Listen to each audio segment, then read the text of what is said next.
नमस्कार मित्रांनो, मालिका व कलाकारांच्या दैनंदिन आयुष्यात काय घडतंय हे जाणून घेण्यासाठी प्रेक्षक नेहमीच उत्सुक असलेले बघायला मिळतात. आता अशाच एका अभिनेत्याबाबत आनंददायी बातमी समोर आली आहे. कारण हा अभिनेता आता बाबा झाला आहे. तर शिवा मालिकेतील ही एक लोकप्रिय मालिका म्हणून ओळखली जाते. ही मालिका अल्पावधीतच प्रेक्षकांना आवडायला लागली होती. पण ही मालिका या आठवड्यात प्रेक्षकांचा निरोप घेणार आहे. याच मालिकेतील लक्ष्मण देसाई यांची भूमिका सुनील तांबट या अभिनेत्याने साकारली होती. सुनील तांबट यांची भूमिका सकारात्मक असल्याने या मालिकेला प्रेक्षकांनी भरभरून प्रेम दिलं. सुनील तांबट यांना कन्यारत्न प्राप्त झाला आहे. सुनील तांबट यांनी अनेक वर्षे मालिका व नाटकांमध्ये काम केलं आहे.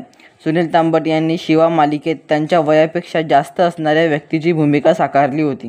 सुनील तांबट व प्रतिमा तांबट यांना कन्यारत्न प्राप्त झाल्यामुळे सर्वीकडे त्यांना अभिनंदन होत आहे. आपल्या चॅनलकडूनही त्यांना अभिनंदन. तर तुम्ही शिवा मालिका मिस करणार का? कमेंट करून नक्की सांगा. व अशाच फिल्मी व खऱ्या बातम्या जाणून घेण्यासाठी आपल्या चॅनलला सबस्क्राईब करायला विसरू नका. धन्यवाद.